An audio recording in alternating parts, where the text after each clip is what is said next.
Hola, bienvenidos a todos, a todas, a todes a una nueva clase de la Cátedra Libre de Soberanía Alimentaria de Nutrición UBA, Caliza Nutrición. Bueno, bienvenidos, contarles que nos pueden seguir por nuestras redes, Caliza Nutrición, es importante que lo hagan, así cada vez somos más y nos vamos sumando y compartiendo todos estos saberes de estos encuentros. Agradecerles también por la participación en los foros de las actividades del campus, en esta actividad puntual que eran los aportes de la tecnología de alimentos a la soberanía alimentaria. Y como bien dice lo que expliqué recién, es que empezamos un nuevo ciclo, un nuevo eje, que es el de industrialización de alimentos, ¿bien? Que van a constar con dos clases. Así que, bueno, hoy, 3 de agosto, va a estar Adriana Contarini explicando esta clase y la apertura de este eje. Ella es licenciada en Tecnología de Alimentos, integrante de nuestra cátedra de Caliza, Nutrición UBA, también cofundadora de Conciencia Agroecológica el 9 de julio y pertenece a la cátedra también de 9 de julio. Así que, bueno, bienvenida y damos comienzo a la nueva clase. Bueno, hola a todas, a todes, a todas. Eh, bueno, bienvenidos al eje de industrialización, como dijo Clarita, que vamos a estar compartiendo con Erika Smoot. No sé si Eri está conectada y se quiere presentar, pero bueno, como dijo Clary, yo soy licenciada en Tecnología de Alimentos y como mis compañeros antes, declaro no tener ningún conflicto de interés económico. Yo he trabajado para la industria y para el Estado haciendo docencia, investigación y transferencia de tecnología, pero ahora estoy jubilada, no inactiva, jubilada de todos esos cargos. Y sí declaro tener conflictos permanentes de construcción de lo aprendido desde que Miriam y la cátedra y mis compañeros me interpelan con el concepto de soberanía alimentaria. En esta charla seguramente les va a parecer que Erika y yo somos las abogadas del diablo, que en este caso es la industria, en esta pandemia de malnutrición global, y los invitamos a que nos ayuden a pensar qué industria necesitamos para construir la soberanía alimentaria. Ya hemos estado mirando el foro, como dijo Clarita, agradecemos muchísimo la participación y ojalá tengamos tiempo de mencionar algunas de las cosas que dicen. En la primera clase del eje sociocultural, Gloria habló de que la cátedra aborda la perspectiva alimentaria desde miradas transdisciplinarias que consideran aspectos multidimensionales, entre las que la mirada de la tecnología de alimentos también está incluida. Y en esta primera clase vamos a abordar generalidades de la industria de alimentos, esto que está en agenda permanente, qué tipo de industria tenemos, y también cosas que están fuera de agenda, como otras tecnologías, como la irradiación de alimentos.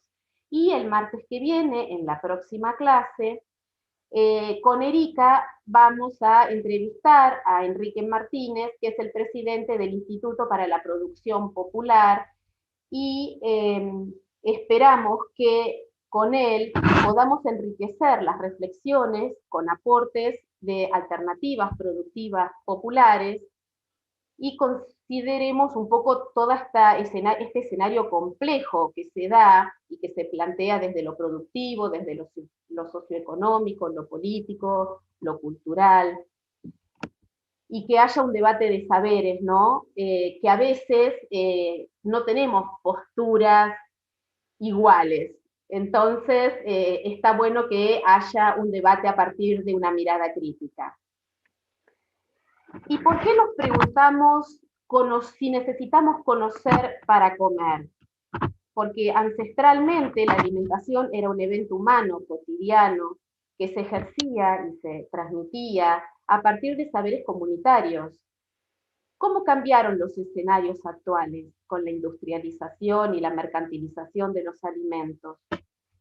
Hoy en la agenda pública aparecen cuestionamientos sobre cómo están hechos todos los alimentos que están en las góndolas de todos los supermercados del mundo, un poco por las consecuencias que ya conocemos, de los que seguramente va a hablar María Esther en el eje de salud o Adela, y también afortunadamente se debate qué impacto ocasiona el agronegocio sobre la biodiversidad y la naturaleza, como ya han descrito en el eje anterior Carlos Carballo y Carlos Vicente. Soledad Barruti dice, el sistema alimentario que nos devora se alimenta de nuestro desconocimiento. ¿Y qué es lo que desconocemos? Porque todos tenemos saberes aprendidos. ¿Qué bagajes de esos saberes tenemos que rescatar? ¿Y qué tenemos que desaprender? ¿Y qué tenemos que reconstruir? Y sobre todo, ¿qué desconocemos, sobre todo de la tecnología y de los procesos, para poder construir otro escenario alimentario? Miriam dice, en esta línea de tiempo que lleva la humanidad, que la historia de la humanidad es la de la alimentación, y también lo sostiene Patricia Aguirre, cuando dice que llevamos millones de años de evolución sincronizada con lo que nos nutre. En ese transcurso de hacernos humanos, las revoluciones alimentarias fueron acompañadas por la tecnología y no fue la comida lo único que cambió.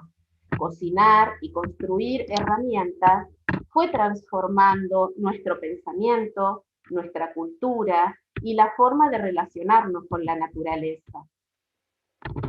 Las técnicas culinarias y las de conservación fueron desarrolladas gracias a la observación de eventos naturales en cada territorio, a descubrimientos al azar y también a la práctica, al uso. De la misma manera ocurrió con el desarrollo de las herramientas y de las técnicas. Por millones de años, la conservación, fíjense todo lo que muestra este cuadrito de escuela secundaria, por millones de años la conservación fue escasa y fue condicionada por el clima de los territorios, y fue mirando cómo se congelaban los animales que se morían, cómo en los salares se salaba la carne, cómo se secaban con el sol, cómo se ahumaban con el fuego. Más tarde se descubrió y se usó el fermentado y el envasado, que eran todas técnicas rudimentarias, usadas para prolongar la vida útil de los alimentos para tiempos de escasez. Aún no se conocían los fundamentos de esas prácticas, hasta que Pasteur descubrió a los microorganismos. El procesamiento de alimentos ha desempeñado a lo largo de la humanidad un papel central en la evolución y en la adaptación, y también en el desarrollo de las civilizaciones y en la protección de la salud y el bienestar social y emocional.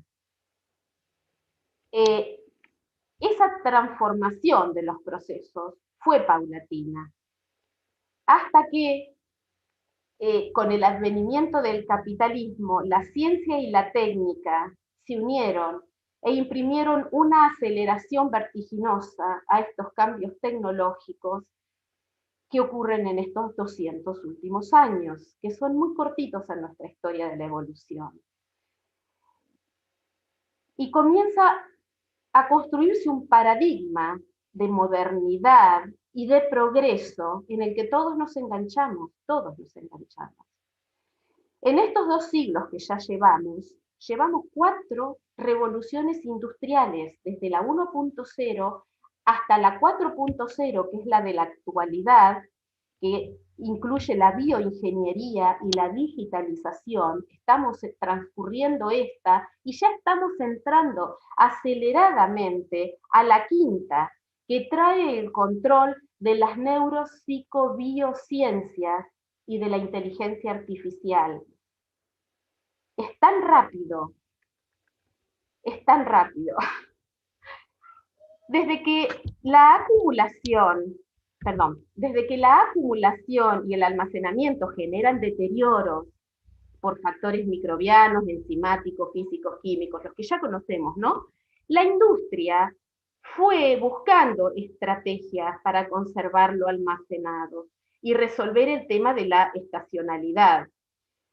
La ciencia entonces comienza a fundamentar los procesos que antes se daban empíricamente, como por ejemplo acá vemos refrigeración, congelación, la apertización. Apert descubre el proceso de esterilización, se va como complejizando a un tipo de esterilización con mucho más altas temperaturas y disminución de los tiempos, pero siempre en esta idea de buscar la inocuidad química y microbiológica con la mínima pérdida de nutrientes de los alimentos tal como los obteníamos de la naturaleza. También se buscaba mayor eficacia de los procesos. Por ejemplo, bueno, de esa manera, con la pasteurización de la leche, por ejemplo, ayudamos a erradicar la brucelosis. Los controles veterinarios ayudan a que se mantenga a raya la triquinosis. También se buscan reducir los casos de síndrome urémico hemolítico, que si se controla la proliferación de la cepa 157H7 de Escherichia coli, sabemos que esa cepa afecta mayormente, con problemas gastrointestinales, a niños que son menores o que están entre 1 y 5 años mayormente, y sobre todo si son vulnerables. Y es larga la lista de prevención de las toxi-infecciones que cuando se transmiten por los alimentos, en realidad pueden conducir a la desnutrición también, y también a un impacto sobre nuestro sistema inmunológico y a una disminución de la seguridad alimentaria. Hasta mediados del siglo XX, la mayor investigación científica y técnica en cada uno de estos procesos se enfocaba en mejorar los procesos para mejorar la nutrición, y todavía nuestra dieta se basaba en productos frescos y algunos procesados. Pero los escenarios cambiaron y comenzó a complejizarse este tipo de procesamiento. Y voy a mencionar un caso de deshidratación que es muy común, pero el secado pasó a tener montones de distintas maneras de extraer agua de un alimento, desde la deshidratación natural al sol, al aire caliente, por lecho fluidizado, evaporación, concentración, la liofilización, que era un método que utilizaban las culturas incaicas para conservar las papas.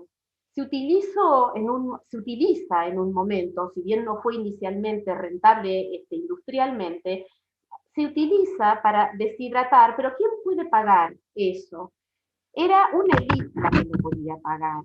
La extrusión, que ahora se hizo también muy común, ahora también se usa para snacks, para cereales de cajas, para cucuruchos, todos alimentos cargados de sal, de azúcares y aditivos y de grasa. Irrumpen con mucha fuerza todas estas nuevas tecnologías. Vamos a hablar hoy de las radiaciones ionizantes en un ratito, pero también están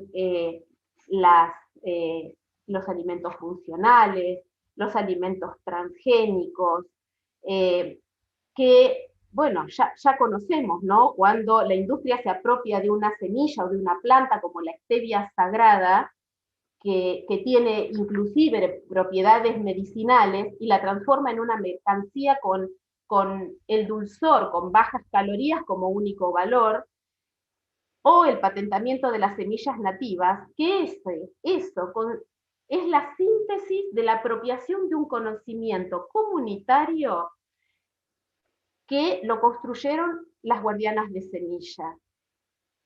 Entonces, o también, por ejemplo, el caso de la digitalización de la industria 4.0, que nos lleva a preguntarnos más que nada, ¿no?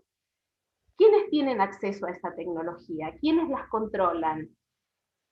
Digamos, todos usamos celulares y nos ayudó en estos 2 años de pandemia a mantenernos comunicados y no desesperarnos con el aislamiento.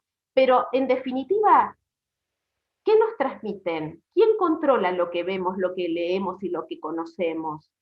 Y sobre todo, ¿ayudan estas tecnologías a mejorar la soberanía alimentaria? De esto algo Carlos Vicente habló en el curso, en el eje pasado. Las impresiones 3D, por ejemplo, ¿no? La startup esta israelí Aleph Farms, que ha creado el primer bife de laboratorio con proteínas vegetales, así lo promociona para un núcleo vegano, pero también está haciendo cultivo de células de vacas reales, creando carne sintética, y utilizan procesos de bioimpresoras 3D. Estos procesos son muchos y son varios. Nos vamos a enfocar solo en uno porque es mucho. Para ponernos en contexto, la industrialización de alimentos refleja los cambios que trajo cada revolución industrial. Y por un lado tenemos un escenario en el que han crecido la automatización de los procesos y sobre todo la urbanización con el desplazamiento de lo rural hacia lo urbano. Argentina, como ya dijeron en el eje sociocultural, tiene el 92% de su población viviendo en zonas urbanas y en zonas periurbanas empobrecidas. Esta automatización que mencionamos trae desempleo, también precarización laboral, también un modelo productivo petróleo dependiente, el uso de agrotóxicos y fertilizantes, la concentración económica que aumenta la desigualdad social. ¿Y qué hace el Estado? El Estado es cada vez menos autónomo y funciona como promotor de ese desarrollo productivo que nos promete la modernidad y el progreso en este modelo hegemónico global. Por el otro lado del escenario tenemos, por suerte, las acciones colectivas de la sociedad civil en defensa de la vida y de los territorios. Tenemos las miradas pluriversas para interpretar y resistir estos avances y también cuestionar el modelo. Porque ¿de qué modelo de desarrollo productivo es promotor el Estado? ¿Ese modelo es el modelo productivo que nosotros necesitamos? ¿Y qué propuestas podríamos formular como alternativas? Y esto es algo que esperemos que podamos charlar en la clase que viene cuando entrevistemos a Enrique Martínez. Bueno, entonces, ¿qué rol juega la industria en estos escenarios? Parece que todo el tiempo nos están empujando a una dicotomía que es entrampadora, que ¿es necesario volver a los bueyes y a la carreta para producir alimentos sanos? ¿O a la edad de piedra y a la dieta paleolítica para recuperar nuestra alimentación? ¿O tenemos que ir a una alimentación personalizada en base a un análisis de ADN que pocos podrían pagar? ¿Hay alternativas entre esos dos extremos? Bueno, vamos a mirar un poquito el panorama de las empresas en Argentina, que a partir de principios del siglo XX fueron surgiendo muchas pequeñas y medianas industrias que iban creciendo y el Estado en ese momento fue acompañando los procesos de alguna manera. Los acompañaba, bueno, creando instituciones que regularan la actividad alimentaria como el ANMAT, la Administración Nacional de Medicamentos, Alimentos y Tecnología, el Instituto Nacional de Alimentos. En 1969 se crea el Código Alimentario Argentino, que un poco regulaba, ahora está bastante permeado por lo que la industria necesita. Pero bueno, en este panorama vemos la distribución de las empresas por sector de actividad. Si nosotros sumamos en la primer barra todo lo que es el comercio minorista, más las actividades agropecuarias, ganaderas y de pescas, que son más del 10%, el comercio minorista más del 30%, más la industria manufacturera, que es aproximadamente el 10%, y que nuclea 54.000 empresas. Estos son datos del 2017 del Ministerio de Desarrollo Productivo, la búsqueda es actual, no hay datos más actuales que yo por lo menos no los encontré. Si sumamos eso más las industrias de servicios que suman en total un 39%, tenemos que se concentra el sector empresario concentra alrededor del 90% del total de empleadores en Argentina. En la industria manufacturera, de esas 54.000 empresas, la COPAL, la Coordinadora de Productos Alimenticios, dice que la industria de alimentos y bebidas reúne a más de 14.000 empresas que representan el 26% de la industria manufacturera. Y esa industria le da trabajo a 360.000 personas. Argentina tiene más de 40 millones de habitantes. La industria es un país netamente productor de alimentos. Y la industria de alimentos y bebidas le da trabajo a 360.000 personas. A mí, a priori, me pareció un número muy bajo. Y en esta distribución de empresas y empleo, por tamaño de empresas, tenemos en total en Argentina 5 millones de empresas, considerando sociedades, autónomos, monotributistas, etc. Pero de ese total, alrededor de 609.000 empresas son las que generan empleo para más de 1 a 199 empleados. Esas empresas son 605.000, o sea, el 99% de esas 609.000 empresas generan el 65% del empleo. Son estas, no me funciona el puntero, sí, son todas estas que vemos acá, ¿no es cierto? La distribución de las empresas. Todas estas empresas, entre 1 y 9 empleados hasta 199, generan el 65% del empleo privado formal. Pero recuerden que tenemos 5 millones. Fíjense, para mí, lo primero que se me ocurre es que cómo cada vez hay menos generación de empleo de personas que dependen del empleo. Hay muchas más empresas monopersonales y que no dan trabajo a otras personas. Y de este grupo, solo el 0,6% genera el resto del empleo. Ese 0,6% son un total de 3.539 empresas que cuentan con más de 200 personas ocupadas. Ese 0,6% tiene más poder económico, pero genera menos empleo. Ese poder económico mueve estados y también se asocia al sector científico detrás del discurso de la innovación y del desarrollo para generar planes estratégicos argentinos que proponen, por ejemplo, pasar de producir 400 millones de toneladas de commodities a 650 millones. Eso era plan estratégico argentino para el 2020. Y no se plantea a costa de qué. Por ejemplo, la CTA dice que la participación de los asalariados en el 2017 disminuyó del 37 al 34%, con una transferencia de 16.000 millones de dólares transferidos del sector asalariado al sector empresario. No sé qué pasó con estos 2 años de pandemia, pero supongo que esto se profundizó. La contracara de esas pequeñas y medianas industrias que generan el 65% del empleo, es este mapa, es este esquema de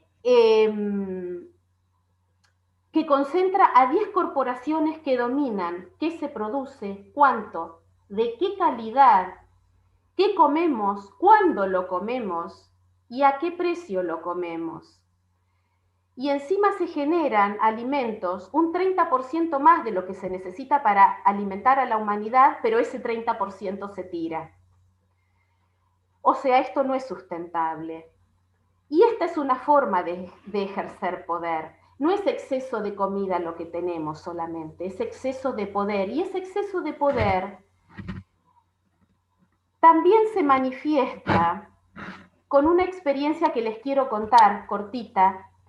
En el partido donde yo vivo en una ciudad que tiene 40.000 habitantes, y dentro de ese partido hay un pueblito que se llama La Niña, que tiene 530 habitantes, que tenía, esto está ubicado en el centro de la provincia, centro-oeste de la provincia de Buenos Aires, que tenía una fábrica de quesos de una familia, de la familia Mendizábal, que fabricaba la ricota Mendicota. Esa fábrica, esa ricota, era líder nacional en su momento y era una fábrica pequeñita, pequeñita, que le daba trabajo a, supongamos, no me acuerdo la cifra exacta, pero en ese pueblo pequeñito serían 35, 40 personas que representaban a 35, 40 familias que le daban vida al almacén de barrio, a la escuela, que movilizaban el club. ¿Qué pasó? En la década del 90 la compró Nestlé. ¿Y qué pasó cuando la compró Nestlé? Nestlé tenía y tiene una fábrica en Arenaza, que queda a 160 kilómetros de acá de 9 de julio, de mi ciudad. ¿Y qué hizo Nestlé? Cerró la fábrica, despidió al personal, se quedó con la cuenca lechera, y como este ejemplo hay muchos, muchos. En 9 de julio también había una pasteurizadora de leche, que después les cuento otro, es otro ejemplo, pero no importa. Se quedaron con la marca, que la sostuvieron un tiempo porque ya Mendicota no existe, trasladaron la producción a su planta central y eso se contabilizó como inversión extranjera. ¿Qué quedó en la niña? Una cáscara vacía. Fíjense como reflexión, qué fácil que es desarmar para una corporación. ¿Y cómo se vuelve atrás de esto? ¿Cómo se revierte esta situación? No es fácil competir en estas escalas, en este momento, en la industria. Entonces el Estado debería funcionar como garante de ese derecho colectivo, con acceso a los recursos, a las tecnologías, a la disponibilidad, al empleo genuino, a la construcción comunitaria de estas comunidades pequeñitas, porque son más sustentables, porque generan mayor bienestar, y también mayor diversidad, también diversidad empresarial, que es la que necesitamos, no monopolios, no corporaciones. Mayor cantidad de mercados de cercanía, sacar a los alimentos de la bolsa de valores y meterlos en la bolsa de la compra a precios accesibles para todos. Sabemos que comer es un acto político. Decidir qué y a quién le compramos tiene impacto. Pero hoy las madres que no logran orientar la alimentación de sus hijos tratan de darle lo mejor y eligen productos como, por ejemplo, yo elegí no el peor ultraprocesado de la góndola, que podría ser una bebida de la que ya hablamos en la clase de aditivos en algún momento. Elegí el mejor yogur disponible en este momento, o el mejor yogur entre comillas, que tiene menos aditivos. Pero fíjense, lo promocionan como sin conservantes, no debería tener un yogur, conservantes definitivamente no debería tener, no sé para qué le ponen sin conservantes, sin colorantes artificiales, ¿para qué colorear un yogur? Sin jarabe de maíz de alta fructosa, bien, podría estar bueno. Y sin TAC, un yogur, si está hecho con leche y cultivos lácticos, no debería tener gluten. No debería tener gluten. Pero ¿qué pasa? Le metemos almidones modificados, le metemos gelatina, tiene cultivos lácticos y también dice, tiene probióticos naturales que están diseñados para que generen poca acidez. Y con el azúcar como segundo ingrediente, parezca más un postre que un yogur.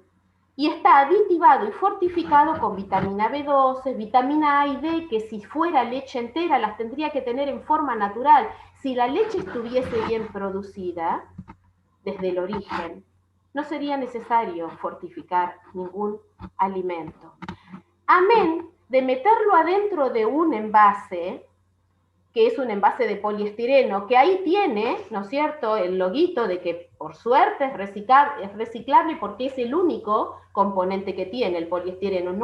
No hablemos de los otros envases, que son multilaminados con montones de otras cosas, y que este envase es reciclable, pero que transfiere monómeros de estireno al producto.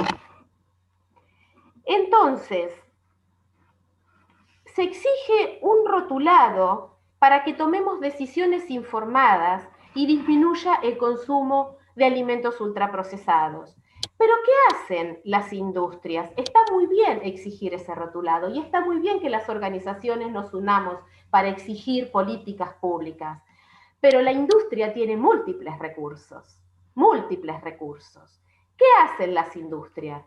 Reformulan los perfiles sensoriales, porque ya adiestraron a sus consumidores a esa palatabilidad. Y lo que hacen es reemplazar ese azúcar, que nosotros lo mencionamos como un nutriente crítico, y lo reemplazan por un listado cualquiera, el que les resulte más económico, por supuesto, de un montón de modificadores de sabor, edulcorantes naturales, como podrían llamar a, por ejemplo, el jarabe de maíz de alta fructuosa. ¿Por qué? Porque proviene del maíz, proviene del almidón de maíz, el jarabe de maíz de alta fructuosa. Pero nosotros ya sabemos que promueve el hígado graso, que promueve disfunción metabólica, u otros edulcorantes sintéticos que nunca van a decir que son sintéticos, van a decir símil natural.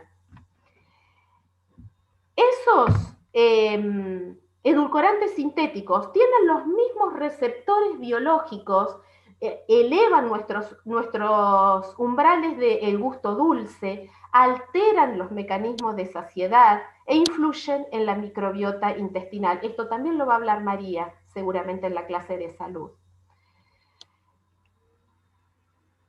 Entonces, las empresas van modificando y reformulando los productos para disminuir la cantidad de calorías, para disminuir nutrientes críticos. ¿Pero con qué los reemplazan? Con aditivos. La mayor parte con aditivos. Algunos son más caros, otros disminuyen los costos. Van a buscar la vuelta para disminuir los costos. El capítulo 3 habla de las definiciones de lo que es alimento, aditivo, ingrediente. El capítulo 18 da la lista de los aditivos que tenemos. Tenemos casi 1999 aditivos en la lista, con un sistema de numeración internacional que permite identificarlos. De 100 a 199 son los colorantes, de 200 a 299 los conservantes. No está toda la lista completa, hay huecos. ¿Por qué? Porque a la luz de nuevas técnicas y de nuevas cosas que van apareciendo, se van sacando algunos y también se van incorporando otros, porque quien más pide al código alimentario las modificaciones de los artículos es la industria, precisamente. El rotulado es una medida que se ha probado eficaz para la reformulación de estos nutrientes críticos, y la sociedad civil y el liderazgo de muchas organizaciones mueven políticas públicas desde hace años. Cada vez estamos más unidos, pero esto lleva tiempo. Estamos tratando de reformular nutrientes críticos desde hace más de 10 años. Y mientras tanto la industria avanza. Entonces, ¿cuáles serían las mejores estrategias para que las políticas públicas consideren la calidad de un alimento más allá de sus nutrientes? Se comienza por algo, pero ¿no necesitaríamos por una vez pensar o tener una mirada más holística a la hora de hablar de calidad alimentaria? Las industrias, cuando hablan de calidad alimentaria, hablan de certificar, de certificar buenas prácticas de manufactura, buenas prácticas agrícolas en la producción primaria,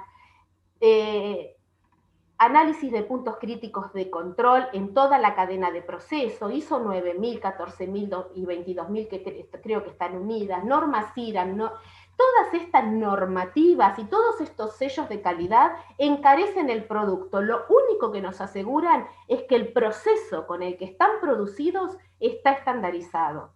No aseguran la calidad nutricional y el bienestar que pueden producir los alimentos que nosotros ingerimos. Entonces,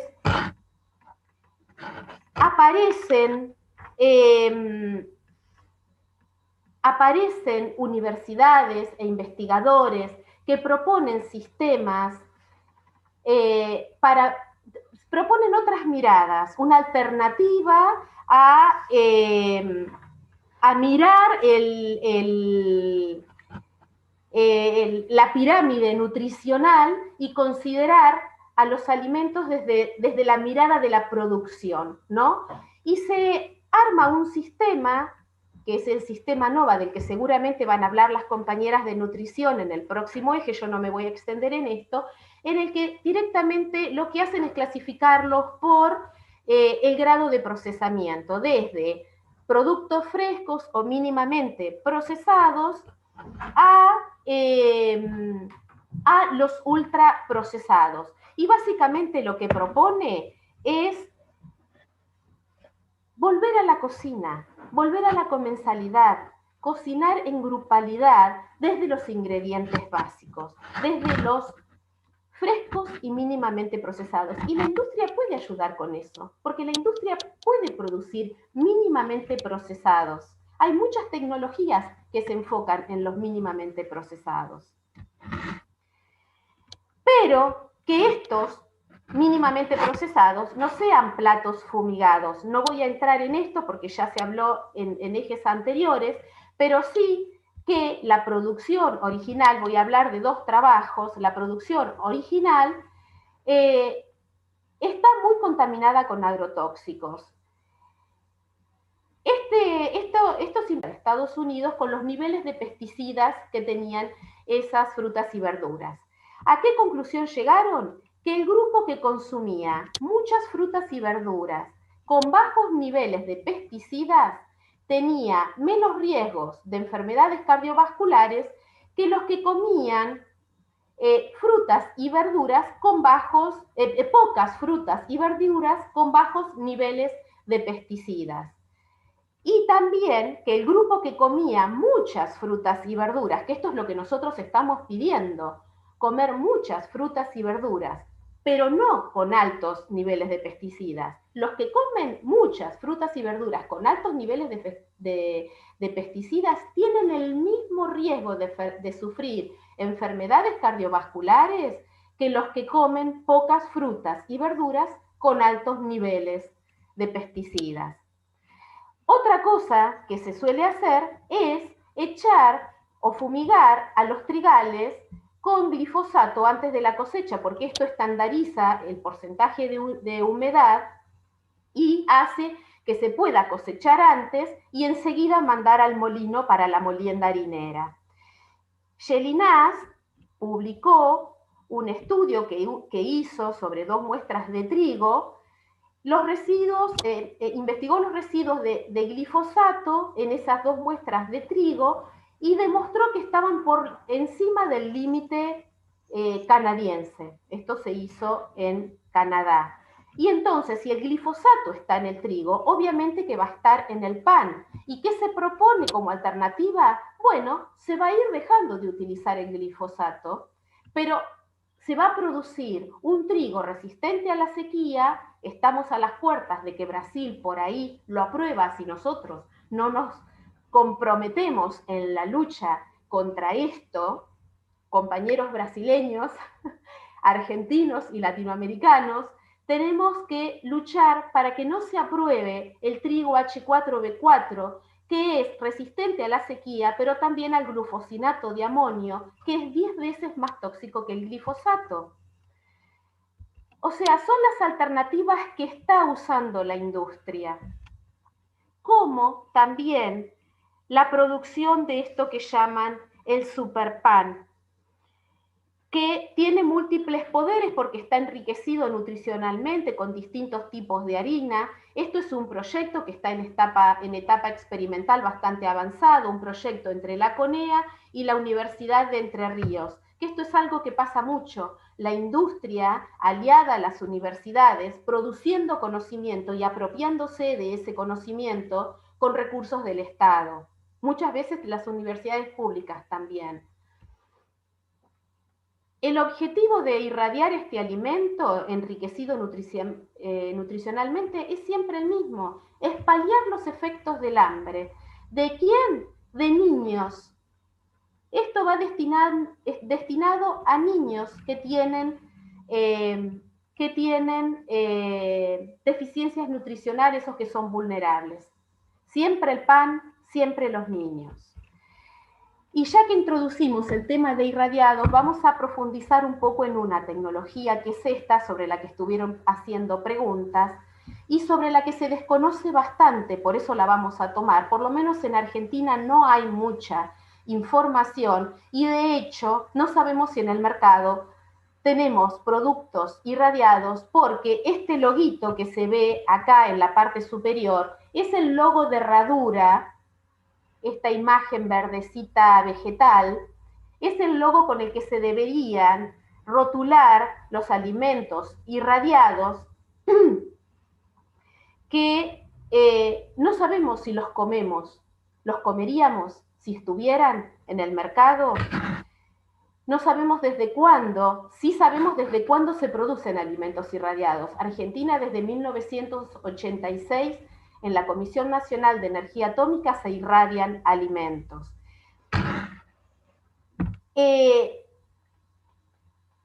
Por disposición del Código Alimentario Argentino, lo que hace es alargar, obviamente, la vida útil y, además del logo, debería decir que este alimento está tratado con energía ionizante, siempre y cuando la concentración de los componentes del alimento sean mayores al 10% en peso del producto. Levanten la mano los que vieron ese símbolo en algún producto envasado en los productos de... No levanten la mano porque no los puedo ver. Entonces, ¿qué es la irradiación de alimentos?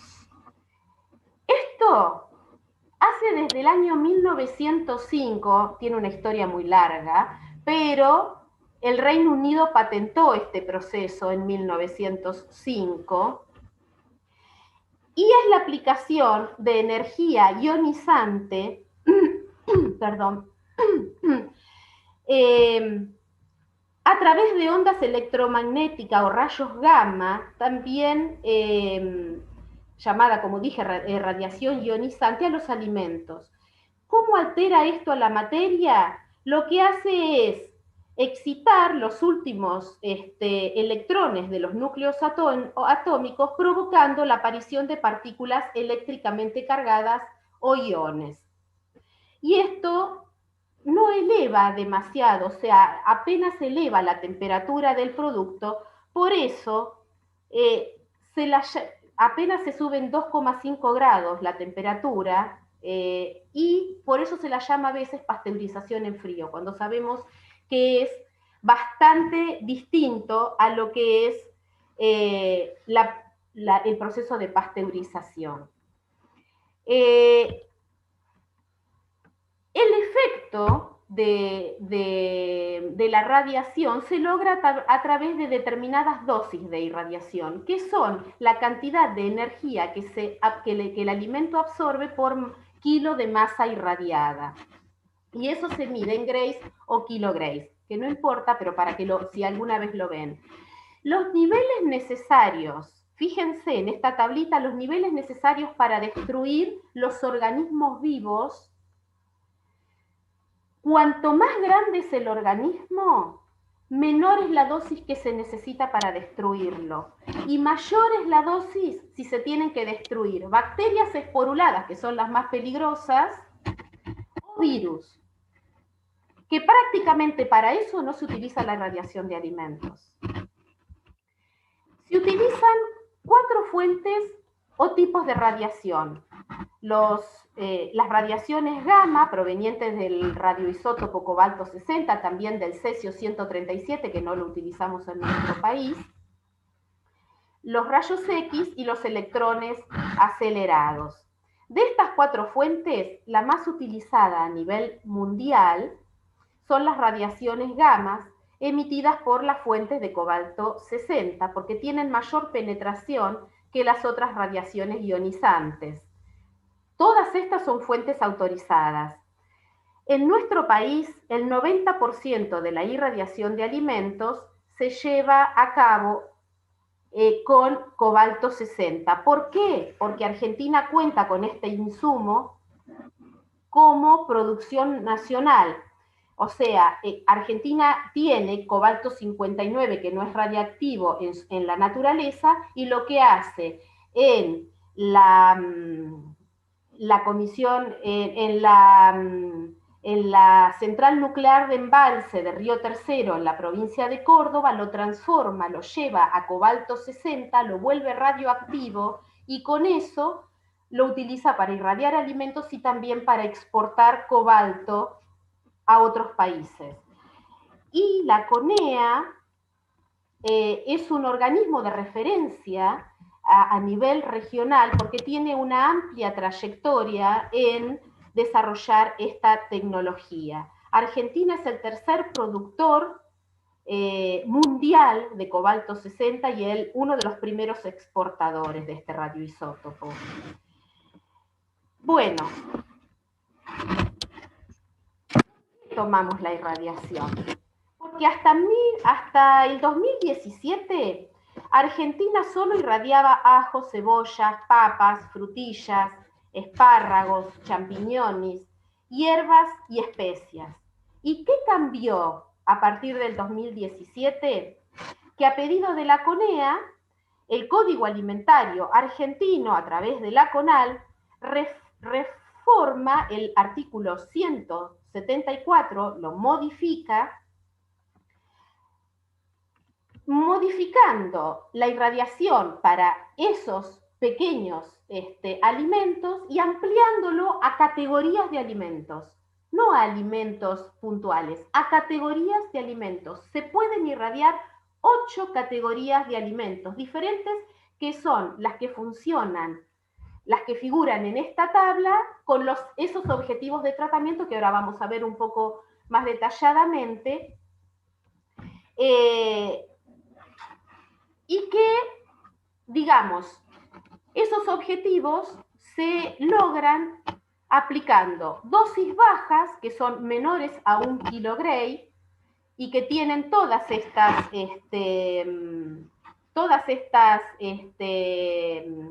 objetivos: inhibir la brotación de bulbos y de tubérculos. Eso, por ejemplo, una de las cosas que se dicen es que es importante porque se pueden exportar productos a temperatura ambiente, les alargan la vida útil y no se brotan, ¿sí? O sea que lo que hacemos es generar la exportación de alimentos kilométricos. También una de las argumentaciones es que se utiliza la irradiación para disminuir el uso de productos químicos, como la hidracina maleica, por ejemplo, u óxidos de etileno, que están prohibidas en otros países, y eso disminuiría el uso de químicos tóxicos. los mismos objetivos, pero para diferentes microorganismos o para diferentes insectos, se utilizan irradiando con dosis medias, entre 1 y 10 kilogray. Lo que se hace, por ejemplo, es prevenir la infestación de insectos como las moscas de la fruta del Mediterráneo, que es la Ceratitis capillata o la Drosófila, la oriental, la mexicana, la del Caribe, hay un montón, y así se evitaría el tratamiento cuarentenario, o sea, cuando nosotros exportamos frutas y llega a un país que la importa, las tiene 40 días en tratamiento cuarentenario para que esa plaga no infecte una zona libre de esa plaga. Entonces, irradiando se evitaría ese tratamiento cuarentenario. Y eso generalmente se aplica a cítricos, a todas frutas tropicales, ¿no? Cítricos, mangos, papayas.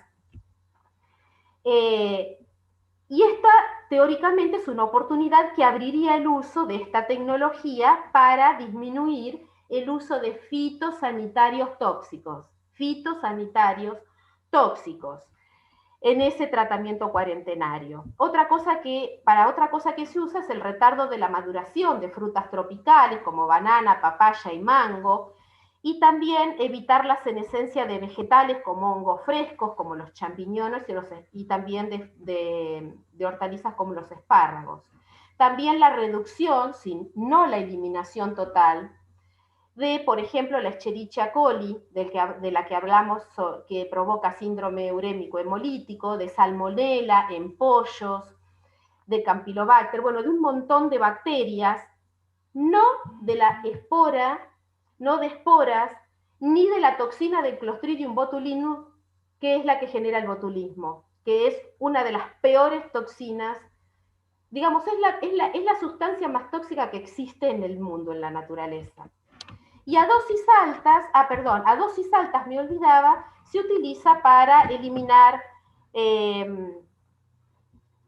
parásitos como la triquinela en carne de cerdo, para impedir la triquinosis, o la eliminación de microorganismos que generarían esporas en miel, o también para estas otras aplicaciones, que son por ejemplo, la producción de catering institucional, ¿no? La esterilización de platos preparados destinados a pacientes inmunocomprometidos para que puedan tener acceso a alimentos frescos, por ejemplo, que de otra manera no podrían tener acceso.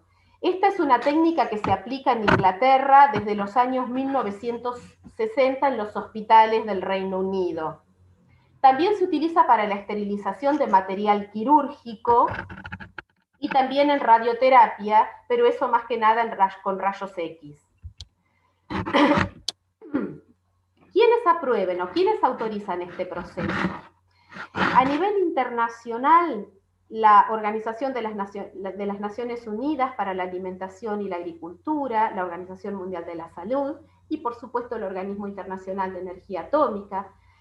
Estos tres organismos en el año 1999 comisionaron a un comité de expertos para realizar una investigación en base a datos químicos, toxicológicos y microbiológicos y nutricionales para ver el grado de peligrosidad. Dicen que esta técnica, este procedimiento tecnológico, es uno de los más estudiados dentro de lo que es la gama de tecnología de alimentos. Hace más de 40 años que se viene estudiando. Estos expertos concluyeron que cualquiera sea la dosis de irradiación aplicada, el consumo de alimentos irradiados no presentaría riesgos para la salud humana. Por lo tanto, los organismos nacionales como ANMAT, CONAL, SENASA y todas las certificaciones que son las que dicen cómo se habilitan los establecimientos, o sea, dan los lineamientos para la habilitación de los establecimientos aplicadores y para las buenas prácticas de manufactura, basados en los manuales de buenas prácticas de irradiación de la OIEA, digamos, todas estas organizaciones aceptan el proceso de irradiación como algo inocuo, o por lo menos aprobado. ¿Qué pasa con la Autoridad de Seguridad Alimentaria Europea, la EFSA? En el 2011, fíjense, 2011, y recuerden esta fecha porque después vamos a ver algunos trabajos, la EFSA argumenta que los principales productos radiolíticos que produce la irradiación a partir de los ácidos grasos de los alimentos pueden aparecer en otros procesos y aparecen en cantidades mínimas. Por lo tanto, no habría un riesgo de toxicidad o de peligro para la salud humana. Como ven hasta acá, este grupo de expertos considera improbable, considera que no habría peligro de genotoxicidad. Y lo que dice es que, a la vista de los trabajos que se presentaron in vitro, de genotoxicidad in vitro, no menciona trabajos in vivo, que sí se habían hecho desde prácticamente el año 2000. Con la cátedra y con Marco Filardi hicimos un pedido de vista del expediente cuando la CONEA solicita a la CONAL la aprobación de la ampliación, de la modificación del artículo 174 del Código Alimentario, ampliándolo en estas categorías. Hicimos un pedido de vista del expediente. ¿Qué encontramos en ese expediente? Encontramos que la OMS, la FAO y la Organización Internacional de la Energía Atómica dice que en el reporte, en la serie de reportes 890, que estos informes contienen los puntos de vista colectivos de un grupo de expertos internacionales, pero no necesariamente representan las decisiones o las políticas estatales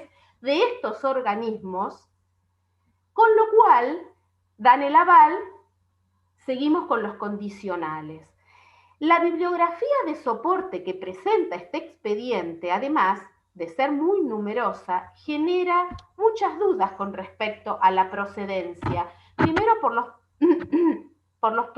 los conflictos de interés que presenta, porque mucha de esa bibliografía fue encargada y producida por investigadores para el Ejército de los Estados Unidos y la NASA.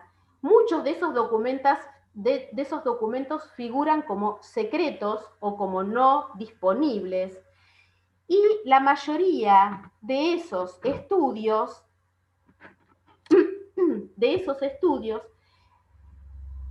la mayoría se refieren a investigaciones hechas para ver qué dosis de irradiación había que aplicar sobre los alimentos para lograr el fin propuesto. El fin propuesto eran todos esos que vimos cuando vimos las distintas dosis que se aplican sobre los alimentos según el objetivo. Entonces, los estudios se enfocan en eso, en ver cuál es la dosis apropiada para lograr el objetivo sin que cambien las características organolépticas del producto y que sea rechazado por el consumidor. Pero no hablan la mayoría de los productos sobre los impactos sobre la salud, ni de animales, ni de humanos.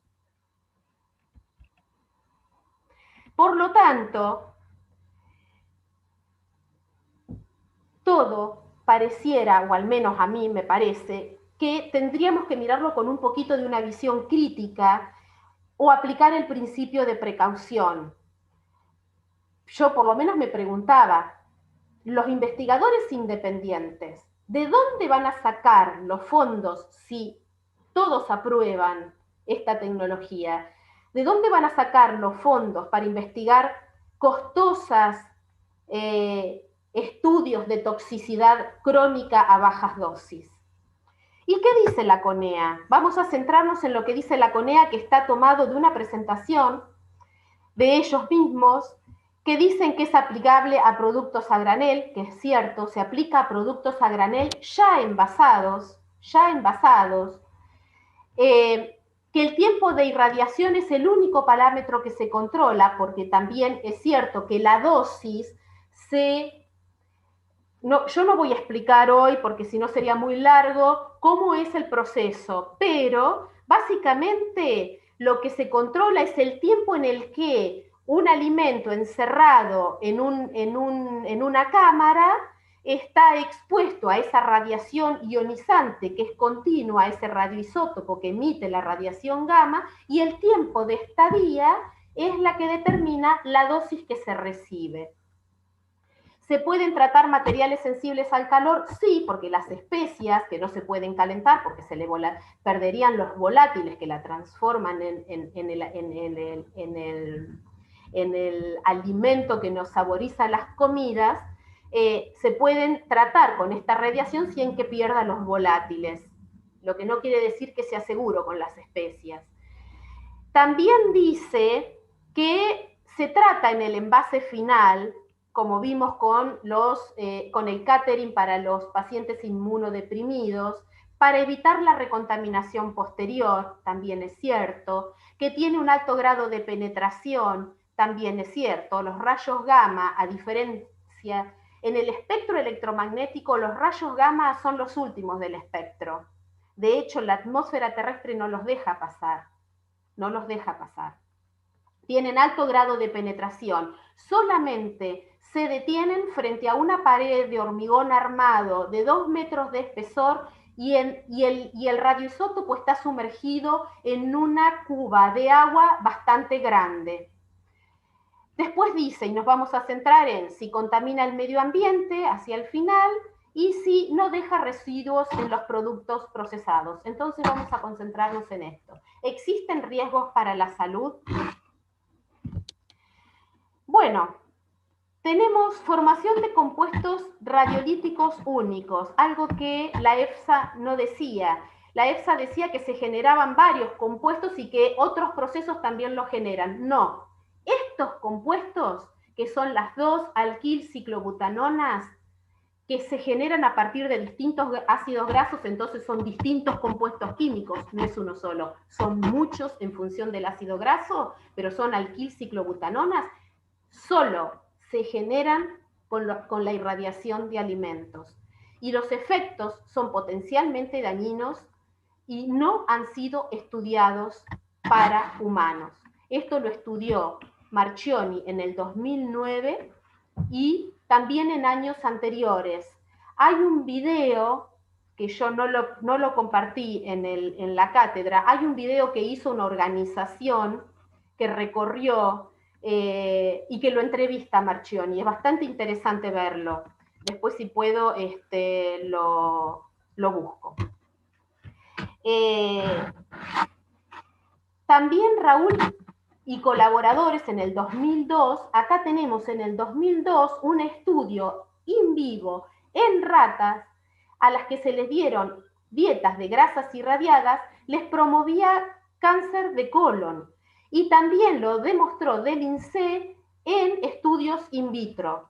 También se generó genotoxicidad en células sanas del colon humano. Esto lo demostraron Knoll y Hartwig en el 2006 y en el 2007, pero ellos mismos dicen que las dosis son muy bajas y que no hay estudios de toxicidad crónica y que debería ser evaluada la toxicidad crónica con exposiciones prolongadas a bajas concentraciones de estos compuestos para determinar fehacientemente si son seguros para el ser humano. Siempre aparece la duda. ¿Cómo actúan las radiaciones? Tienen dos efectos sobre las células. Uno es un efecto directo sobre el ADN. Se han hecho estudios en semillas irradiadas y las lechugas que se cultivaron con esas semillas irradiadas presentaban células mutadas que alteraban las características de la planta. El ADN lo tenían alterado. Esto lo demostró Franco y colaboradores. También la irradiación genera, perdón, la irradiación genera cepas de Escherichia coli y de otros, también de Salmonella, resistentes a la radiación. Fíjense que no es casual, las hierbas naturales generan resistencia a los agrotóxicos. Las bacterias no van a ser diferentes, son los organismos que más rápido mutan, son los más rápidos, los virus y las bacterias mutan muy rápido, entonces van a generar resistencia, y esto es peligroso porque esas resistencias después va a ser peligroso para el ser humano porque no vamos a poder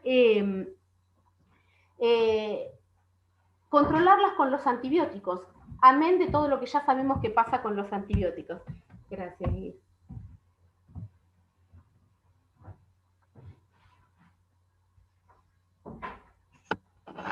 Bueno,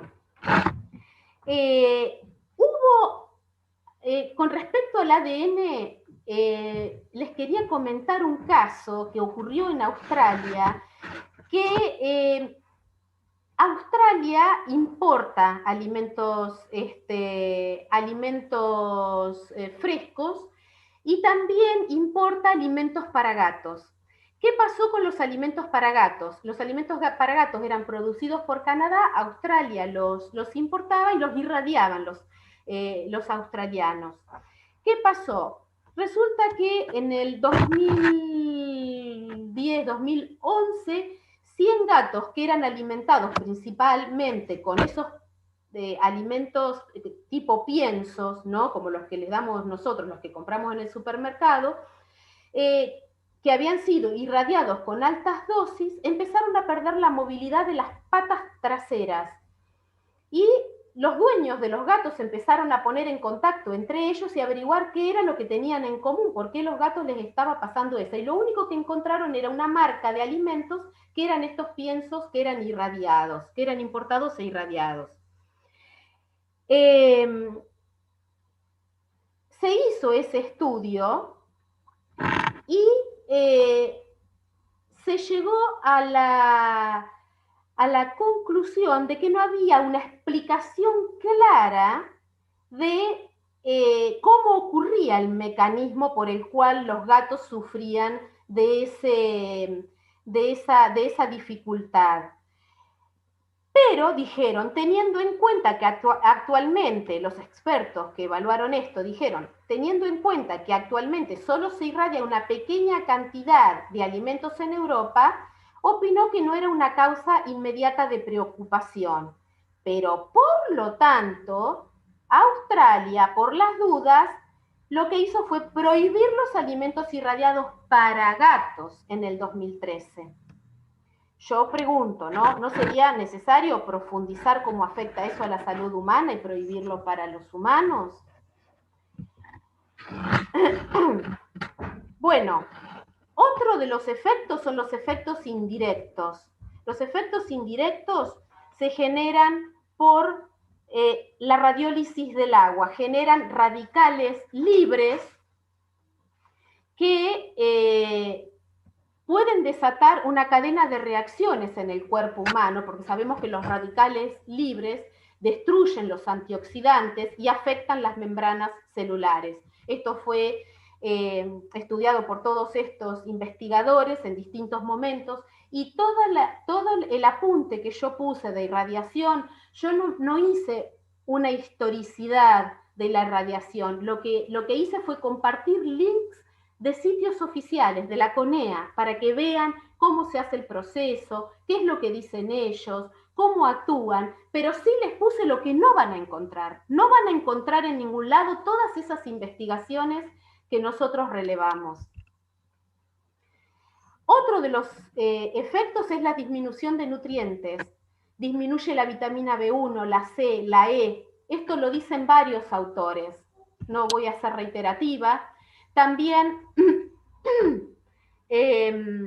disminuyen en muchos tipos de productos, en avena, en espinaca, en frutas frescas. A ver, una de las cosas que dice la CONEA es que la disminución de nutrientes es mínima y es despreciable. Tan despreciable no, va del 15 al 25% en frutas frescas, en vegetales frescos, con lo cual eso después va a ser procesado con otra técnica que le va a seguir disminuyendo, porque es cierto que los procesos industriales disminuyen los nutrientes. Todo, no hay ninguna cosa que sea totalmente perfecta, ¿no? No va, a menos que sea comerlo directamente arrancado de la planta del árbol de nuestra casa, que sabemos cómo lo producimos. O estar en contacto con los productores de la agricultura familiar, campesina, indígena, que nos garantiza que lo producen de la forma que nosotros necesitamos y queremos. Cualquier otro proceso industrial va a disminuir la proporción de nutrientes, pero hay distintos tipos de procesos que lo que hacen es minimizar esa destrucción. Ahora, si nosotros partimos de alimentos irradiados que ya tienen un 25% menos y le disminuimos más, ¿qué nutrientes estamos adquiriendo? ¿Qué nutrientes estamos incorporando con nuestra alimentación? Eso es lo que se pregunta. Entonces, otras de las cosas, otros de los efectos son la oxidación del colesterol, que también la producen otros procesos tecnológicos. La oxidación del colesterol produce óxidos de colesterol con efectos no deseables sobre la salud. ¿Qué efectos? Citotoxicidad, mutagénesis y carcinogénesis, y la formación de placas en las vías circulatorias.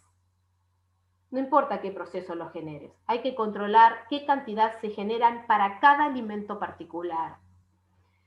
Y otra cosa que afecta son las propiedades sensoriales. Menos mal, porque eso nos ayuda a que se limite la dosis, porque si se afecta la propiedad sensorial, el consumidor lo rechaza. Pero hay muchísima bibliografía, la mayoría, que habla sobre los cambios de color, de aroma, de sabor, de textura en varios alimentos. Lo grave es que no solo aparecen estas variaciones, cuando se cambia la propiedad sensorial, algo nos está diciendo a nivel neurológico esto, el alimento nos está avisando, algo pasa.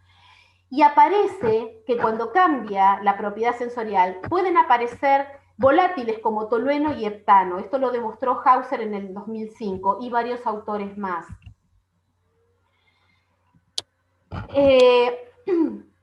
Dijimos que se envasa, que se irradia sobre el alimento ya envasado. Sobre cualquier tipo de envase no. Hay toda una lista de envases sobre los que se puede irradiar. Pero este autor, Driffield, y sus colaboradores, lo que hicieron es hacer un estudio. Los envases se pueden irradiar en 3 posibles etapas. En la producción del polímero, o sea, cuando el material es virgen, cuando se hace la polimerización del material plástico a partir de sus monómeros, para esterilizar el material de envase, por ejemplo, un laminado, o para irradiar el alimento que ya está envasado. Hay 2 efectos principales. Durante la polimerización se generan moléculas más grandes, con lo cual disminuye la migración de sustancias del envase al alimento. ¿De qué sustancias? De los monómeros, porque al estar polimerizados se aumenta el peso molecular y entonces la migración disminuye. Pero hay otras moléculas que forman parte de ese polímero, que son aditivos de polimerización, tintas y otros aditivos, que son moléculas más pequeñas, que se rompen y que migran más. Y no sabemos si esas moléculas no son tanto o más tóxicas que los monómeros. ¿Qué reflexión nos trae esto? Que el efecto puede variar cuando se irradia el envase completo con todos los aditivos, los ligantes, las tintas, en relación solo al plástico puro. ¿Qué hizo Driffield? Tomó alimentos de varios supermercados, 15 en total, distintos alimentos y envases, ¿sí? ¿Y qué hicieron? Retiraron el alimento, lavaban el envase y lo irradiaban con distintas dosis de electrones y rayos gamma. ¿Qué obtuvieron? Que a la derecha había disminuida la concentración de algunos componentes después de la irradiación. Y a la izquierda, de toda esta lista que tenemos a la izquierda, que tenemos poliestireno, PET, polietileno, EVA, un montón de envases plásticos, todos esos se generaron. Con lo cual, después de la irradiación, la formación de una gran cantidad de compuestos, como aldehídos, cetonas y derivados del benceno, aparecieron como extra a lo que había dentro del alimento. Eliminación, poquitos. Y considerando las concentraciones de los productos de la radiación y de lo que podía migrar, se llegaba a 10 microgramos por kilo de sustancias agregadas no intencionalmente al alimento. Con lo cual, lo menos que podemos pedir es que para cada alimento, para cada envase, para cada dosis, haya un exhaustivo análisis de si esas sustancias que se agregan no intencionalmente son peligrosas. Esto es un esquema de los países que tienen incorporada la irradiación en sus códigos alimentarios. Hay unos 60 países en total que aceptan esta tecnología para procesar más de 200 alimentos o preparados varios. Ya se irradian alimentos en 200 plantas de 32 países. Estos son datos viejos, no hay nuevos. El que más procesa es China. Lo sigue Estados Unidos, que tiene 50 plantas en su territorio. También se irradia Francia, en India, en Australia, en Brasil, en Chile, en México, Japón, Sudáfrica, en un montón. En el 2009, según datos de INTI y de CONEA, se irradiaban mundialmente 500 millones de toneladas. 500.000 toneladas de alimentos. Y según estimaciones de la FAO y de la Organización Internacional de Energía Atómica, la cantidad de alimentos irradiados en el 2013 era de 700.000 toneladas a nivel mundial. Argentina cuenta actualmente con 3 plantas de irradiación de alimentos que utilizan cobalto 60 como fuente de energía. La más antigua, esta es una de las plantas de irradiación, es la de irradiación semi-industrial, PISI, que tiene la CONEA en Ezeiza, que son las que diseñaron que funciona desde 1970 y que diseñaron y ayudan a diseñar las otras plantas de irradiación privadas, que son 2, que pertenecen a Ionix.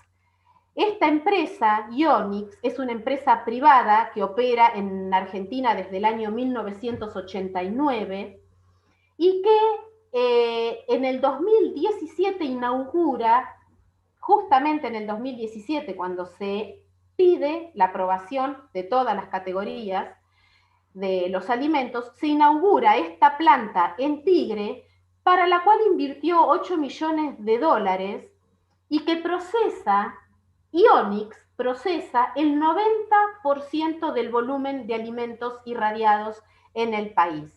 ¿Qué dice Ionix? Sacado de su página: la tecnología nuclear mejora nutricionalmente la dieta. Vean el videíto cuando puedan, no está cargado, pero véanlo. El año pasado desde la cátedra hicimos un pedido de información pública, hicimos un pedido de información pública a la CONEA para saber cuánto se estaba irradiando y qué se estaba irradiando en un periodo que vaya desde el 2015 a la actualidad, hasta el 2020.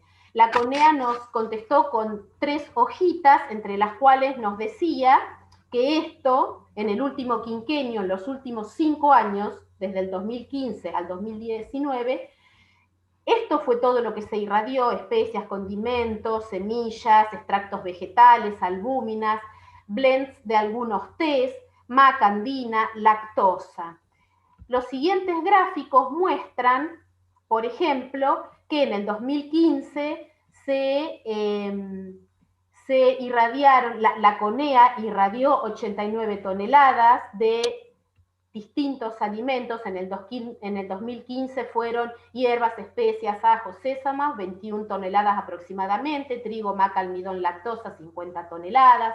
Bueno, lo que dicen esos gráficos, ¿no? En total, entre el 2015 y el 2019, la CONEA irradió 377 toneladas de alimentos, pero no proporcionó ningún otro dato sobre el 90% que irradia Ionix. Acá están los productos irradiados en el 2016, en el 2017, son los gráficos que mandó la CONEA. Aumentaron algunas hierbas, disminuyeron algunos trigos y almidones, aumentaron albahacas. Bueno, fueron variando algunos productos, pero no muchos de lo que se irradia en CONEA. CONEA se dedica más a investigar las dosis necesarias, o sea, lo que ellos hacen es asesorar qué dosis de irradiación hay que aplicar, o sea, asesoraría a Ionix o a los productores sobre qué dosis hay que aplicar a los distintos productos que el productor necesita. Entonces, es poco lo que irradia. Entonces, digamos, si CONEA irradia 377 toneladas de alimentos en 5 años y ellos representan el 10% de lo irradiado en Argentina y Ionix representa el 90%, si yo no hice mal las cuentas, puedo hacer un estimado de que Ionix irradia aproximadamente 4.000 toneladas en 5 años, ¿sí? Hasta el 2019, no tenemos datos actuales, que ya aumentando la categoría de alimentos se supone que eso tiene que haber aumentado. Bueno, 4.000 toneladas de alimentos irradiados es lo que se irradió en Argentina desde que comenzaron los procesos de irradiación hasta el 2013, creo. O sea, en 5 años se irradió lo que se irradió desde que se comenzó a irradiar en Argentina. Por último, lo que nos quedaba pendiente, si eran saludables para el medio ambiente, porque el argumento es que es una tecnología limpia, que no deja residuos como otras tecnologías, que bueno, sería todo un tema hablar de los efluentes industriales, y que no genera emisiones de dióxido de carbono al ambiente ni de otros productos tóxicos. Contaminan el ambiente las plantas nucleares, básicamente, las plantas que tienen radioisótopos radioactivos. Bueno, en la década de 1990 hubo 11 accidentes serios, 14 en la década del 2000. Ahí están los links, se pueden meter y consultarlos. Yo voy a hablar de los más recientes. En 2010, en julio del 2010, se encontró una barra de cobalto 60 en el puerto de Génova, tirada, en el puerto, tirada, dentro de una bodega de un barco. ¿Por qué dentro de una bodega de un barco? Porque los barcos de gran calado que hacen pesca internacional no les conviene ir y volver. Entonces, ¿qué hacen? Llevan pequeñas plantas de irradiación adentro para ya irradiar los peces que recolectan y poderse quedar más tiempo en el mar. Hallaron una barra de esas. Obviamente eso va perdiendo actividad. Yo no sé si estaría inactiva, pero la hallaron. También se halló un equipo con fuente radiactiva que se robó en Valle Viejo, en Catamarca. Esto hace poco, no sé si hace un año o dos. En junio del 2019, estamos hablando de hace 2 años, se halló un equipo de gammagrafía industrial en Campana, en Buenos Aires. Y el más reciente, que está yo creo que lo puse el link en el apunte, en marzo de 2001, en marzo de este año, se hallaron residuos de cobalto 60 radioactivo en sedimentos del canal de descarga de la central nuclear Embalse Río Tercero, en Córdoba, Argentina, que es la que produce el cobalto 60, que se supone que es natural que eso esté ahí, porque es una fábrica que produce eso. Esto fue investigado por un laboratorio francés, en realidad fue a través de una organización antinuclear la que hizo esa toma de muestra y ese relevamiento, pero lo mandó a Francia, ¿no? Que es es un laboratorio, que es una comisión de investigación e información independiente sobre la radioactividad. Y lo que encontraron es que había, no dosis muy altas, pero había presencia de cobalto 60 en varias dosis, y que también había un gran desarrollo de algas celodeas y de mejillones dorados, que son bioindicadores de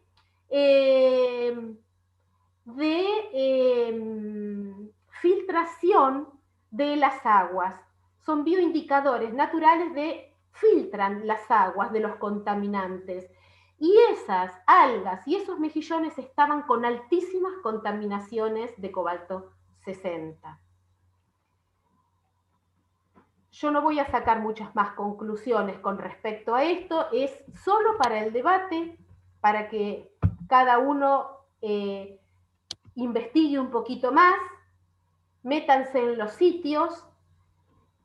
Sí que se presentan desafíos en todo lo que tiene que ver con la tecnología de alimentos. Algunos ya los estamos enfrentando, algunas organizaciones, con esta lucha con el etiquetado frontal de advertencia, con la que tenemos que todo el mundo ponernos la remera de los octógonos negros, porque propone la educación alimentaria y nutricional desde las escuelas, propone la regulación publicitaria.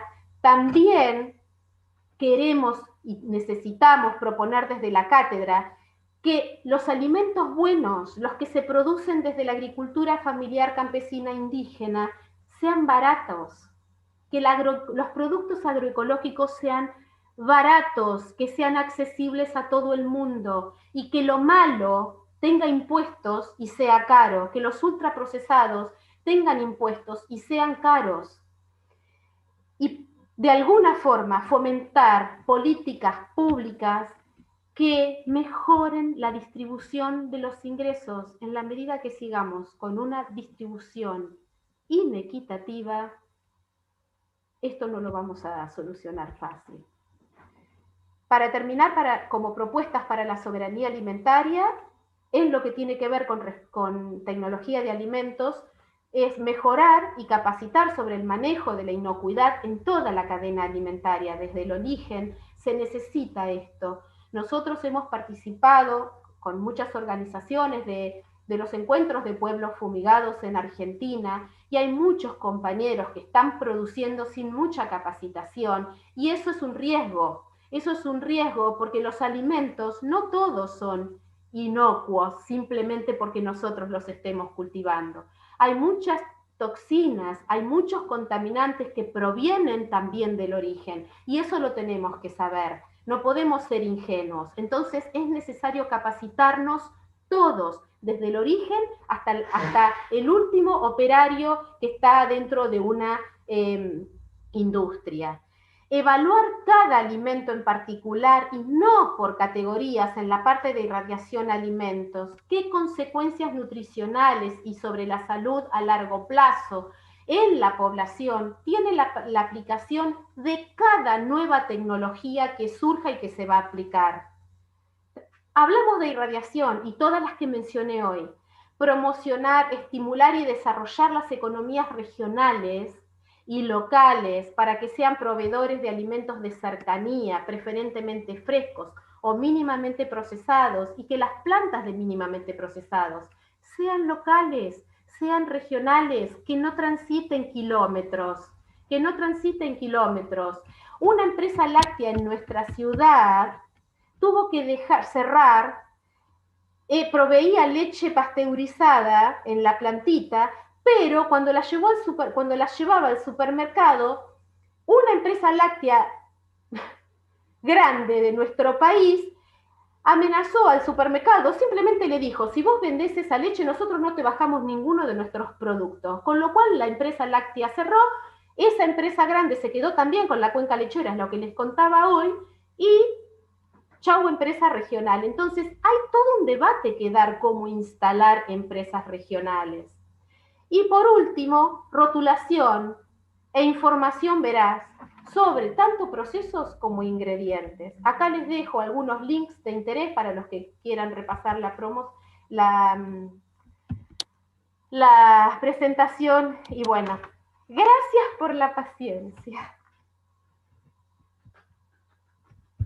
Excelente, Adri, gracias a vos por tan clara exposición.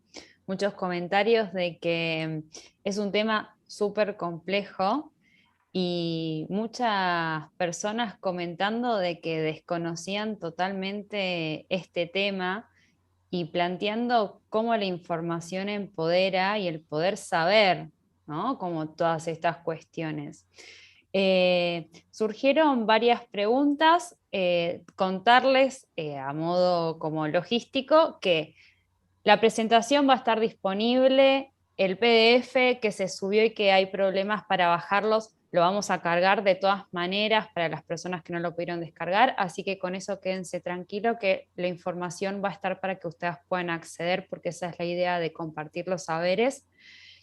Algo de las preguntas que surgieron que lo aclaraste, pero me parece como fundamental remarcarlo. Anita, ¿me permitís?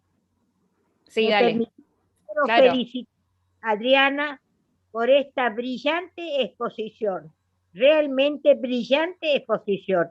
Es muy importante que este material quede registrado, esté disponible, porque es un material inusual que todos necesitamos manejar. Felicitaciones, Adriana, un abrazo fraterno en nombre de todos.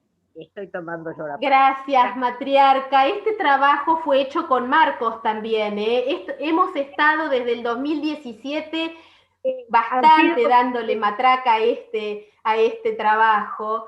Eh, no sé, me parece que es un tema para debatir. Yo no tengo todas las respuestas, sí tengo mi convicción profunda de cómo me gustaría que fuera, y ojalá que en la próxima charla con Erika y con Enrique Martínez podamos, no sé, presentar otro panorama un poco más alentador que lo que yo estoy diciendo. No, yo creo que es alentador tomar conocimiento de nuestras realidades. Eso es lo alentador, desde ya. Sí, sí, esto no es conocido, esto no está en la agenda en ningún lado. Exactamente, por eso es importante. Por eso es aleccionador, por favor, porque es una herramienta más de trabajo que nos esclarece un montón de temas muy oscuros, no por casualidad. Gracias, Adriana. Gracias, Marcos, en todo lo que hace a tu colaboración. De hecho, Miriam, hay que aclarar, la que firmó el pedido de acceso a la información pública fue Miriam, como coordinadora de la cátedra. Así A que mí, el gancho lo pusiste vos, Miriam, para ese pedido. o sea, bueno, hubiera sido que me hubieran llamado por teléfono los de la Corea y me pregunten y yo no sepa de qué se trata. No, yo di mis datos y Marcos también, no. Oh, por favor. Adelante, adelante, sigamos con las preguntas.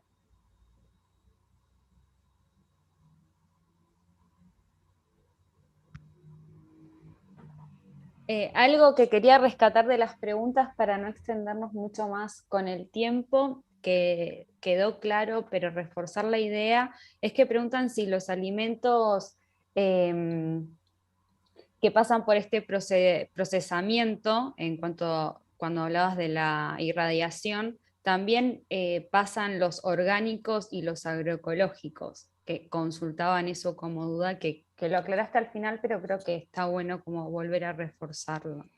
Yo creo que los agroecológicos no, porque como tal no están considerados, o sea, todo lo que va a irradiación parece ser que es lo que va a exportación en mayor medida. Digamos, yo he tratado de mirar, no soy de ir mucho a los supermercados muy grandes, digamos, no he visto alimentos envasados con el rótulo de irradiados. Con lo cual, yo diría que la mayor parte que se irradia deben ser commodities. Las especias, me juego la cabeza, no lo puedo asegurar, pero me jugaría la cabeza que sí se irradian, porque se irradian a granel. Entonces, el rótulo de irradiado va sobre la caja a granel y luego eso se fracciona en pequeños sobrecitos que tienen poquita cantidad, con lo cual estarían soslayando el código alimentario. Y como las especias se incorporan a los alimentos en una proporción menor al 10% del peso total del producto, el producto que tiene esa especia no lleva el rótulo de irradiado, ¿se entiende? Pero la especia seguro que está irradiada, ¿sí? Después, con respecto al orgánico y al agroecológico, yo creo que la producción en este momento agroecológica no tiene un canal de comercialización propio como para que se pueda discriminar si es irradiada o no. Debe ir al cúmulo general, por ejemplo, trigo agroecológico termina yendo a la tolva del almacenamiento en el que está metido otro tipo de trigo, o moliéndose en molinos harineros de pequeños productores que muelen sus harinas, y eso no pasa por irradiación, para nada. Los productos orgánicos que se exportan, no lo sé. No hay información sobre eso. Perfecto, clarísimo. Bueno, después hay preguntas un poco más técnicas en cuanto a si la radiación genera algún cambio en las moléculas de los alimentos. Después, mucha gente que desconocía y que nunca vio el sello de los alimentos irradiados, ni en nuestro país ni en otros países. También como que eso generó bastante impacto. Vos que consultabas de levantar la mano, bueno, mucha gente desconocía esto. Y después, muchas felicitaciones, agradecimientos y bueno, esos son los comentarios. Veo algunas preguntas acá en el chat, no sé, a ver, estoy tratando de ver si puedo...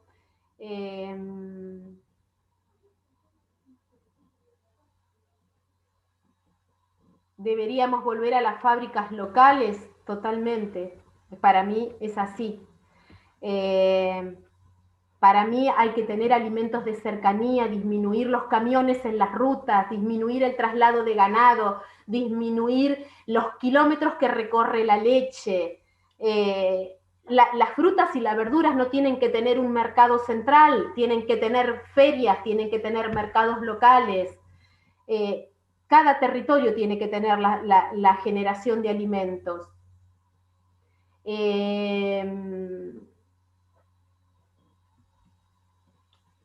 La autosuficiencia alimentaria es lo que planteamos. Pero autosuficiencia alimentaria, sí, tal cual, la autosuficiencia alimentaria se puede dar a nivel país con una gran industria, pero necesitamos autosuficiencia alimentaria regional y valorizar la cultura de cada región, porque cada región tiene una riqueza alimentaria impresionante y no se está valorizando, no se está aprovechando.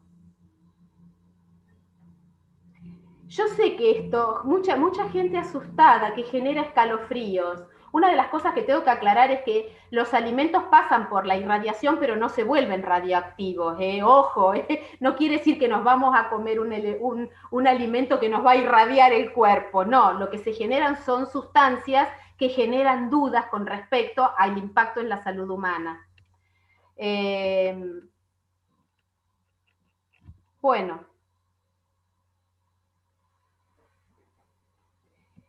Bueno, si genera cambios en las moléculas ya lo hablamos. ¿A quién beneficia la práctica de la irradiación? A los exportadores, que dicho sea de paso, en Argentina, de las 14.000 empresas de la industria de alimentos y bebidas, las exportadoras son 1.600, no son muchas. Y estuve mirando datos de que las curvas de descenso son impresionantes. Se genera una empresa exportadora dura 2 años, al 5.º año ya hay el 50% y a los 10 años el 25%. O sea, es muy alta la mortandad de empresas exportadoras. Con lo cual, ¿qué estamos beneficiando? ¿Estamos beneficiando a quiénes? Bueno, nada, eso, me enoja, pero me enoja bien. Bueno, gracias. Gracias a todas, a todes, por la paciencia. No se asusten, nosotros podemos cambiar el mundo. Yo pensaba, perdón, sumo, porque vi que había algunas en relación al etiquetado frontal, ¿no? Que en realidad hay un montón de información que no tenemos y que no son luchas que se contraponen, sino que necesitamos seguir, digamos, sacándonos la venda respecto a qué es lo que esconden los productos comestibles que se comercializan envasados, y que no es una lucha por sobre otra, sino que es información que necesitaríamos tener y que, no es un reclamo por encima de otro. Lo que sí es avancemos por en este momento, ¿no? Tenemos un proyecto de ley que estamos a pasos de que se pueda transformar en ley. Breguemos ahora por esto y sigamos después, digamos, exigiendo que haya otra información también en las etiquetas. No son luchas que se contraponen, por ahí hoy el foco está en esto, porque estamos como muy cerquita de poder contar con una ley que nos advierta cuando un producto tiene exceso en estos nutrientes críticos. Ahora hay un montón de otra información que también deberíamos poder tener ahí en el frente de los envases, de manera clara, sencilla y demás, nada, como para sumar, porque vi que había como algún comentario también en relación a eso. André, yo agrego a esto que vos decís, André, que en realidad la resolución del año 2017 ya establece la obligatoriedad del rotulado. Exacto. Esto ya está establecido. Desde el año 1988. Sí, pero digo, nunca hemos visto un sello, Erika. No lo hemos visto ni desde el 88, que se aplicaba para esa clase de productos, y ni que hablar del 2017, cuando sabemos que se está aplicando a toda una serie de productos. No, es decir, sí, estamos en hablando eso... de 4.000 toneladas en los últimos 5 años de alimentos irradiados, y nunca nadie en Argentina ha visto un sello de irradiación. Tiene que, no sé si está incorporado el sello, sí tiene que estar la indicación que diga alimento tratado con energía ionizante. Esa es la frase que dice por ley del año 88. Pero bueno, obvio que tenemos que exigir que eso esté presente en los rótulos para poder tomar una decisión después, claramente. Creo que también en eso tenemos que pensar que la mayoría de la gente en realidad no piensa en esos sentidos de lo que se está llevando a la boca, es decir, compra. Y creo que así como se sorprendió gente que está atenta a este tipo de información porque le interesa el tema, cuando uno va al público en general, yo estoy segura que hay un montón de gente que no conoce que la comida puede estar irradiada, no tienen ni la más mínima información de eso. De hecho, Adela, yo no me acuerdo si fue la Universidad de Comahue, hizo un estudio, acá en Argentina, yo creo que en el apunte presento un estudio de los consumidores, en Europa se hizo un estudio, pero con información al consumidor, o sea, los consumidores que opinaban y que aceptaban la irradiación era sobre información que ya se les había dado. Pero en Argentina eso fue un trabajo que se hizo en Mar del Plata, Adri, ¿te acordás? Un trabajo que se hizo acá en Mar del Plata con papas irradiadas. Se hizo una capacitación de información a la comunidad y después en un supermercado se puso las dos opciones para que la gente elija. Bueno, no me acordaba si era en el sur, sí, puede Mar ser. del Plata. Sí, Sí. ese estudio yo en algún lado lo tengo, no lo traje acá, no lo puse en la presentación, podría haberlo puesto, pero está, lo tengo que rescatar. Y en general, cuando el consumidor no está informado, lo rechaza. Y cuando está informado, tampoco lo acepta. Tiene un alto grado de rechazo. Un alto grado de rechazo. Una de las argumentaciones que se esgrimen es que lo que tenemos implícito en nuestro corazón son las explosiones de Chernobyl, la explosión en Japón, digamos, tenemos miedo a la irradiación y somos muy sensatos en tenerle miedo. El tema es que una planta nuclear no necesariamente le va a pasar eso, pero sí que genera tóxicos para el medio ambiente, para el ambiente, indudable, indudable. Hay que ver cómo se controla, qué pasa, si es necesario. A ver, se está hablando que es una fuente de energía eléctrica muy buena. Bueno, discutamos si no hay otras posibilidades, cómo se llevarían a la práctica. Para mí todo es para debate, todo es para debate. Y creo que sumando a lo que se está diciendo, ¿no? Que uno de las invitaciones que hacemos desde la cátedra es esto de poder empoderarnos para corrernos del lugar de consumidores a ciudadanos y exigir por nuestros derechos, por ejemplo, que se cumplan leyes que ya están vigentes, digo, como esto de decir, bueno, que también es necesario contar con marcos regulatorios, ahora tenerlos no necesariamente se traduce en que eso se cumpla, y también por eso como necesitamos como ser ciudadanos, digo, como y exigir por el cumplimiento de las normas que existen también.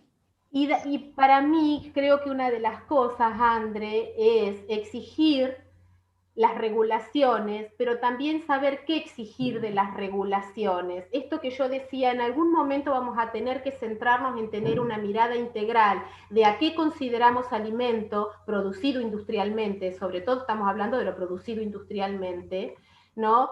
Y enfocarnos en eso. ¿Por qué? Porque si no, es algo que hemos charlado con vos, a lo mejor en privado, que nosotros estamos todo el tiempo detrás de la legislación de cosas que ya pasaron hace 20 años, hace 30, 40 años, y ahora estamos hablando de que se viene una tecnología que incluye inteligencia artificial. Eso significa que van a mezclar la biología, las neurociencias, la tecnología robótica para meternos no sabemos qué. Entonces, en algún momento tenemos que estar a tono con los tiempos que corren, y no sé si adelantarnos, si vamos a poder adelantarnos, pero no por lo menos seguir con la legislación corriendo detrás de lo que pasa, detrás de lo que pasa. En algún momento la sociedad, la civilización se tiene que imponer,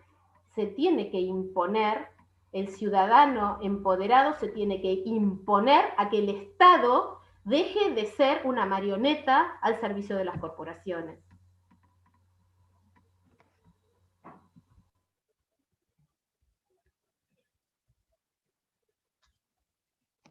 Si se podrá. Bueno, cortamos, ya estamos fuera del aire. Bueno, muy bien. Con esto, Adri, entonces cerramos la clase de hoy.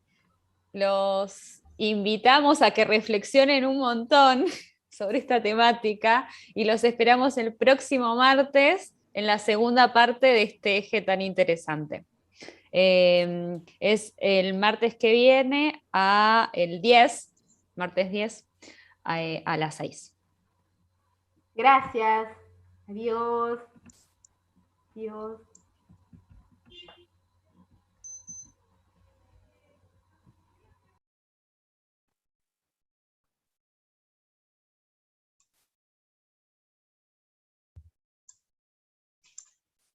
¿Estamos? Y estamos.